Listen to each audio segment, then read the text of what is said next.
What if the hardest leap you'll ever take is away from who you've been so far? Every new level in the game of life we live in asks us to shed our old skin in order to enter the next one. Today, we'll explore why change feels so scary and why courage should be your fuel. Just see what happens. You might remember my first Game of Life video, where I described how each level has its own set of challenges and rewards. And in order to unlock the next one, you may have to leave behind certain things you are very, very attached to. Like maybe the job title or the business that define your identity, the city that feels so much like home, the group of friends that feels fun and comfortable to be around, or even that applause, that praise you craved for so long and finally arrived. That feeling of tension when deep down you know it's time to change, but your ego screams, "Not yet, please, not yet. Feel so comfortable, we finally arrived here." That's exactly where courage lives. It shows up as a whisper. What if you surrender to the next chapter of your life, even if it means losing what you've built? I personally felt that tension in my own life. I've been feeling that, standing on the edge of what's familiar, what I conquered, and knowing that that thing no longer makes sense for me, that it's time for something new. And then I remember this quote by Marianne Williamson. At the moment of surrender, when we give up the old, something new is born. And I know jumping into the unknown without a sense of direction can leave you feeling lost. Before you leap, get clear not just on your goals, but on the feeling you're chasing. Because after all, we chase goals to reach a certain feeling of accomplishment, satisfaction, or the idea of happiness. Do you crave calm mornings or days filled with creativity and excitement? Maybe you crave a pulse of confidence inside you or fun. Maybe what you truly want is a sense of control. Naming the emotions you want to feel gives you a North Star. Once you know what they are, you must allow them to guide your small decisions in life, such as who you spend your time with, or where you focus your energy, your attention, and the things you dare to try in your life. Once you know how you want to feel, every choice can become a step toward that inner state. And maybe a pro tip I can share. You can feel the feelings you crave right now. You don't need to wait to reach a certain thing to then feel the feeling. If you feel them now, it will make it a lot easier to get there. And don't worry, no one's gonna know you're feeling them. It's just between us. Don't worry. You can feel the satisfaction before reaching the goal. You can feel successful before making it. As Brené Brown says it, owning your story and loving yourselves through the process is the bravest thing we'll ever do. So enjoy it. Have fun with it. The thing is that courage starts in the moment you do what you think you cannot do.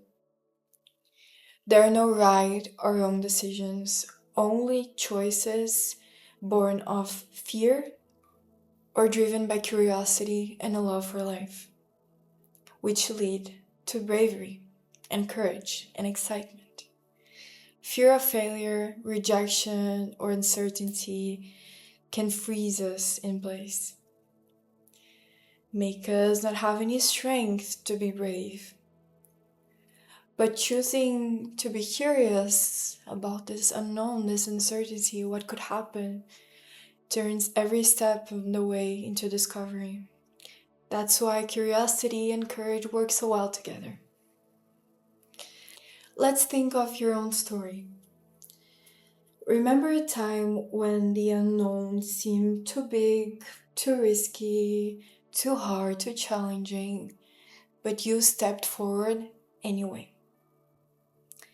That first brave move you had rewrote your inner code and opened doors you never saw before, made you more confident, made you trust yourself more.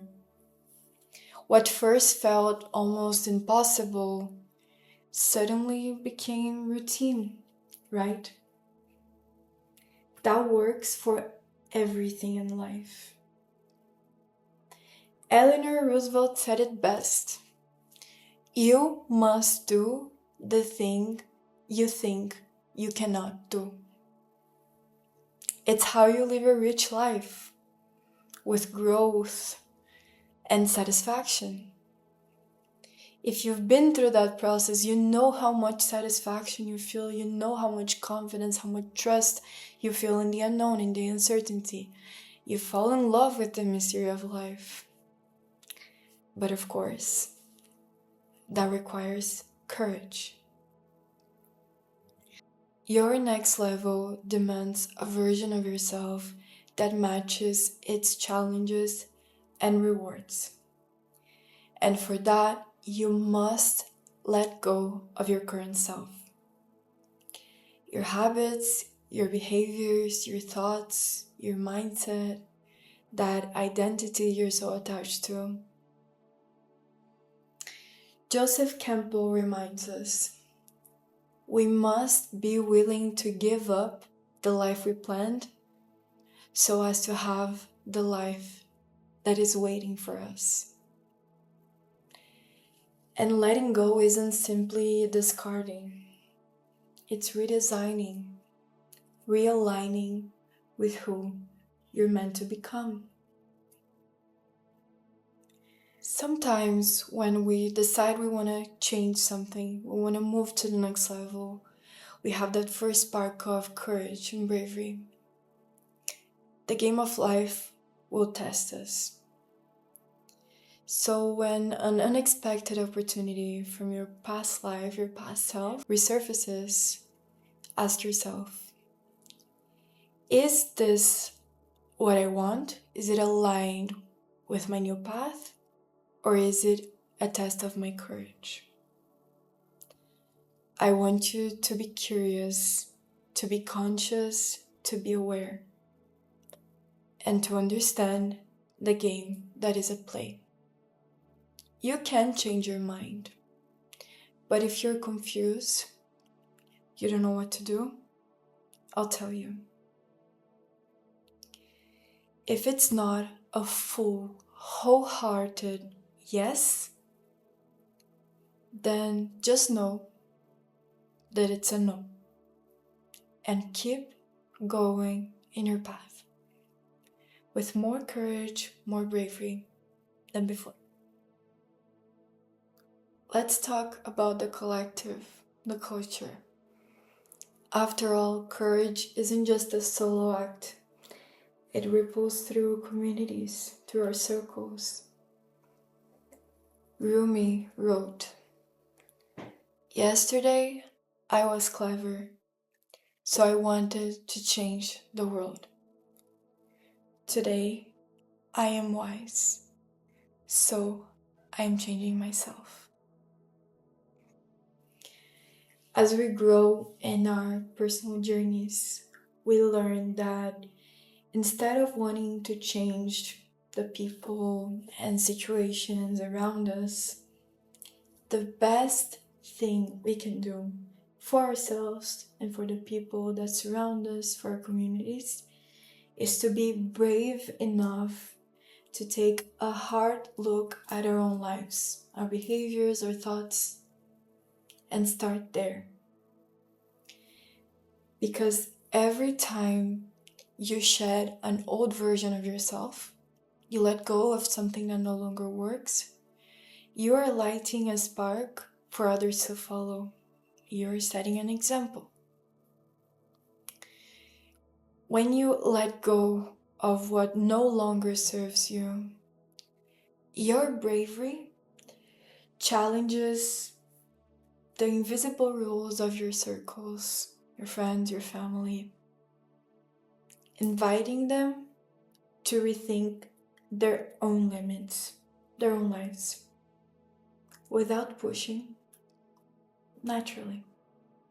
By sharing both your fears and your breakthroughs, you build a living guidebook for everyone coming after you. And this is how individual courage becomes cultural liberation.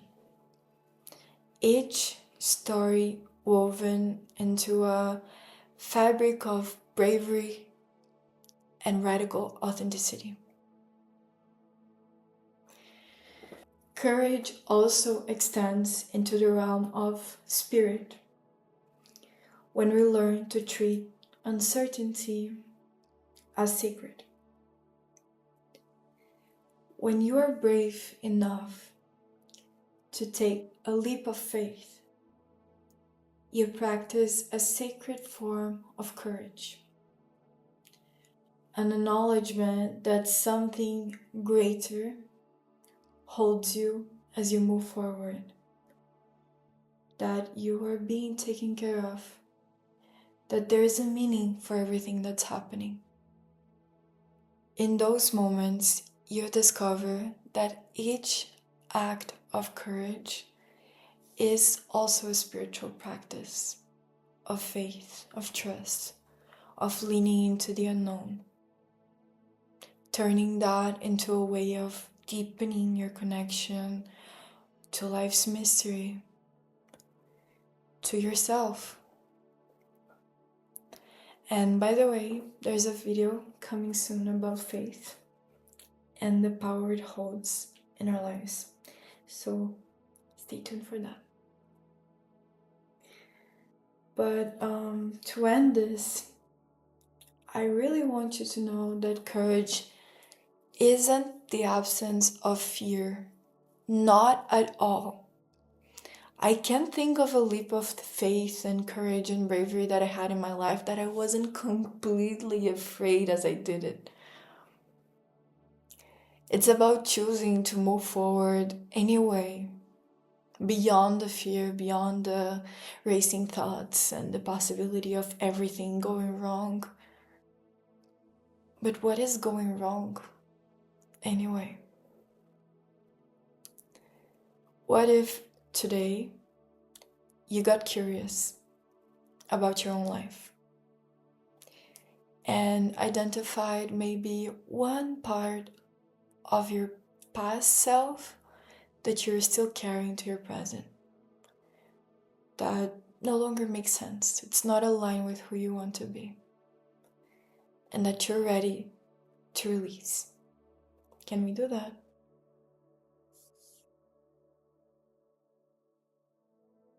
Once you know what that is, what if you performed a simple letting go ritual? Like maybe writing it down and burning it. Or just visualizing this behavior, this thought, this mindset as a cloud and letting it fade away. Or maybe you can get curious about how you want to feel. What feelings do you want in your future? What are they? Get curious, explore, think, how would a fun life feel? Or a very calm one? What would it be like? Do I want something like this? Or do I want excitement? Do I want thrill? Or do I deeply, deeply crave a lot of love in my life? As usual, I invite you to get curious. whatever sparked your curiosity in this video, I want you to dive into that. Just to see what happens. And if you tried this, please let me know in the comments how it felt. And if you like this video, please subscribe for more content like this every week or every other week. Let's see what happens.